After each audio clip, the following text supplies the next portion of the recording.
Hi friends, welcome to AM world. நான் எழுத்தாளர் ஜெயமோகன் அவங்க எழுதின அறம் அப்படிங்கிற ஒரு புக்கை படித்தேன். இது ஒரு சிறுகதைகளோட தொகுப்பு.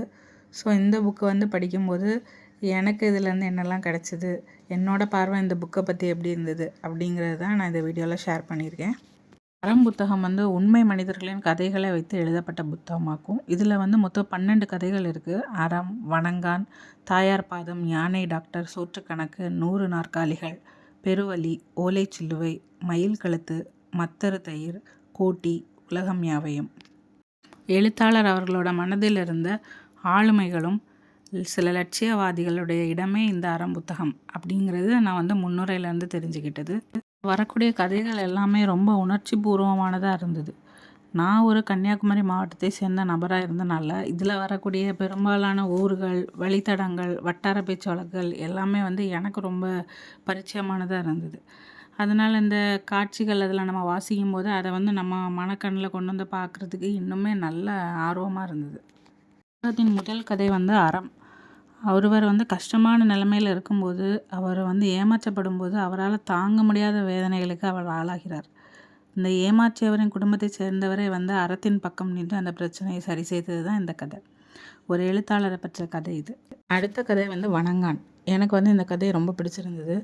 வணங்கான் அப்படிங்கிற காரணம் என்ன, எதனால் அந்த மாதிரி ஒரு பேரை வச்சாங்க அவங்க அப்பா அப்படிங்கிறத பற்றியும், அந்த பேரை வச்சு அவங்க அப்பாவை பற்றின கதை தான் இந்த கதை. அவருடைய தந்தை பேர் கருத்தான் அப்படிங்கிறது வருது. அதாவது இந்த கதையில் பண்டைய நாட்களில் ஜாதி கொடுமைகள் எந்த அளவுக்குள்ள சமுதாயத்தில் ரொம்ப வேரூன்றி இருந்தது, அதனால அடித்தட்டு மக்கள் எவ்வளோ தூரம் மோசமாக பாதிக்கப்பட்டிருந்தாங்க அப்படிங்கிறது தான் இந்த கதை. திரு மார்ஷல் நேசமணி அப்படிங்கிற தலைவரை பற்றிய சில தகவல்கள் இந்த கதையில் வரும். ஸோ ஜாதிய பிரச்சனைகளுக்கு அவர் எவ்வளோ தூரம் குரல் கொடுத்தார் அப்படிங்கிறத பற்றி இந்த புக்கில் இருக்குது. எந்த பின்புலமும் இல்லாத அடித்தட்டு மக்களின் சமுதாயத்திலிருந்து மேலே கல்வி என்னும் ஆயுதத்தால் முன்னுக்கு ஜாதிய கொடுமைகளை புறம் தள்ளி ஒரு ஹீரோவாகவே இருந்த கருத்தானை பார்க்கும்போது ரொம்ப பிரமிப்பாக இருந்தது. தாயார் பாதம். இந்த கதையில் 2 பேர் பேசிகிட்டு இருக்கிறாங்க பொதுவான விஷயங்களை பற்றி. அப்போ கன்னியாகுமரி பகவதி அம்மனின் கால்பாதம் பற்றிய பேச்சில் அவரில் ஒருத்தருடைய எண்ணாலைகள் அவருடைய பாட்டி அவங்களுடைய கடந்த காலத்துக்கு கொண்டு போய் விட்டுருது.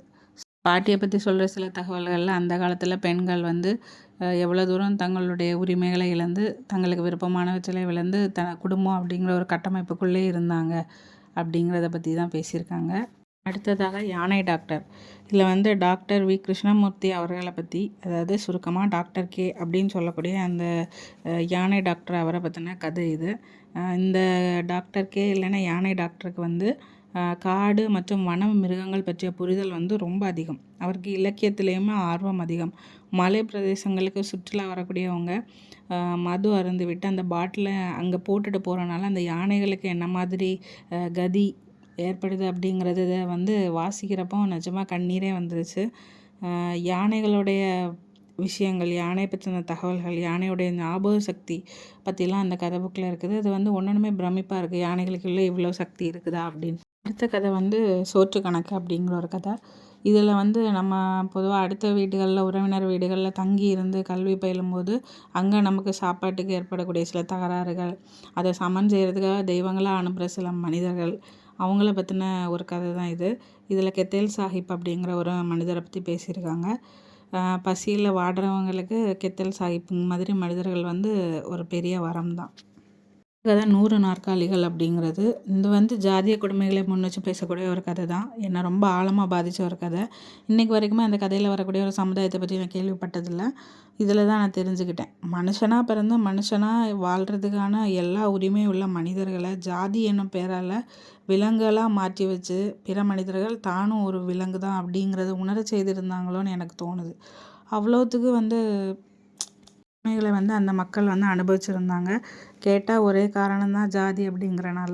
இது ஏற்றுக்கவே முடியல. இப்படியெல்லாம் ஆனால் கடந்த காலங்களில் நடந்திருக்கு. கல்வி கையில் ஏந்தி தன்னுடைய ஜாதி அடக்குமுறைகளெல்லாம் மீறி சாதித்த ஒரு பையனுக்கு இன்னுமே அவன் முதுகு பின்னால் விழக்கூடிய அந்த அடிகள் கடந்த கால காயங்களை ஆறாத புண்ணாக்கியே வைத்திருந்தது. ஒரு தாயுணர்வை கூட அவனால் அதிகமாக நியாயமாக உணர முடியலை. இந்த பிரச்சனைகளெல்லாம் சரி பண்ணுறதுக்கு அவன் இன்னும் 100 நாற்காலிகள் அமர வேண்டும் அப்படின்னு அவனுக்கே தோணுது. அவனுக்கு மட்டும் இல்லை, நமக்குமே தோணிடும். பெருவலி. அப்படிங்கிற இந்த கதை வந்து கோமல் சுவாமிநாதன் அப்படிங்கிற ஒரு எழுத்தாளர், இதழாளர், அவரை பற்றின ஒரு கதை. இவர் நாடக குழுவும் வச்சுருந்தார். முதுகெலும்பு புற்றுநோயால் கடைசி காலங்களில் இவர் பாதிக்கப்பட்டிருந்தார். ஆனால் அந்த நோயோட அவர் வந்து கைலாச யாத்திரைக்கு செல்வதை பற்றின ஒரு கதை தான் இது.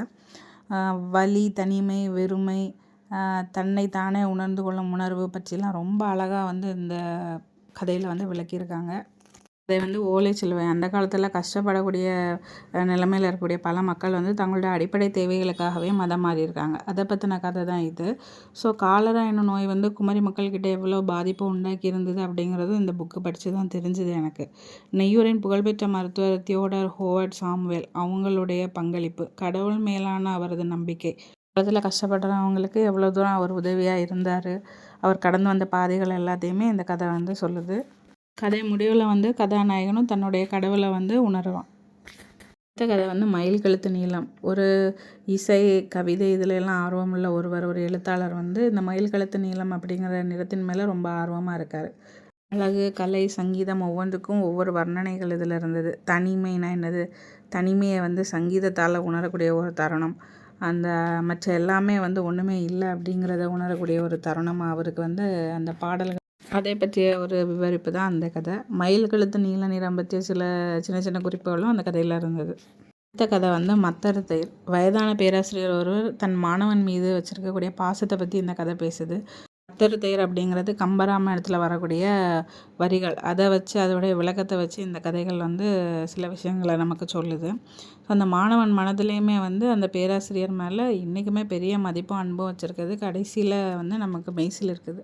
கதை வந்து போட்டி. இது வந்து பூமேடை ராமையா அப்படிங்கிற ஒரு சுதந்திர போராட்ட வீரர், அவரை பற்றின கதையாக வருது. அவர் வந்து வள்ளலார் வழிபாட்டை பின்பற்றிய ஒருத்தர். ஸோ அந்த நேரங்களில் பழைய காலங்களில் வந்து ஊழல், கட்சிகளோட பொறுப்பின்மை பற்றி பொதுமக்களிட கூட்டம் போட்டு பேசக்கூடிய ஒரு காந்தியவாதி. அதனால் முடியாத நேரத்தில் கூட தன் கொள்கையை மாறாமல் இருக்கக்கூடிய ஒரு காந்தியவாதி அவர். அவரை பற்றின ஒரு கதை தான் அது. வாசிக்கிறதுக்கு நிறைய புதிய தகவல்கள் அதில் நமக்கு கிடச்சிது. கதை வந்து உலகம் யாவையும். இதில் வந்து வரக்கூடிய ஒரு ஆளுமை யாருன்னா காரி டேவிஸ் அப்படிங்கிற ஒருத்தர்.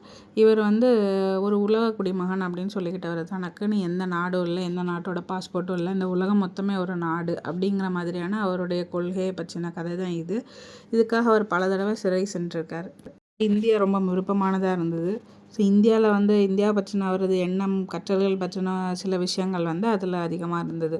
அவரோட இந்த கதையில் வந்து அவர் வந்து இயற்கையை பார்த்து உட்காரும்போது இந்த உலகம் எவ்வளோ பெருசு அப்படின்னு நினச்சிட்டு இருக்கும்போதே அவருக்கு இந்த உலகம் ரொம்ப சின்னது, இது ஒரு அறை, பக்கம் மூடப்பட்ட ஒரு அறை, இந்த அறைக்குள்ளே வந்து மீட்பே இல்லாமல் மானுட சமுதாயம் நிரந்தரமாக அடைக்கப்பட்டிருக்கு அப்படின்னு ஒரு வரிகளை சொல்கிறாரு. அது உண்மைதான் எனக்குமே தோணிப்போச்சு. புத்தகத்தை வாசிக்கும்போது இந்த ஆளுமைகளை பற்றியும் இந்த லட்சியவாதிகளுடைய உண்மை கதைகளை பற்றியும் நிறைய தகவல்கள் எனக்கு தெரிஞ்சுக்க முடிஞ்சுது. நிஜமாவே நல்லா இருந்தது இந்த புக்கு. ஸோ கண்டிப்பாக எல்லாருமே படிக்க வேண்டிய புக்கு தான். வாங்கி படிங்க. நெக்ஸ்ட் வீடியோவில் பார்க்கலாம். பாய் பாய்.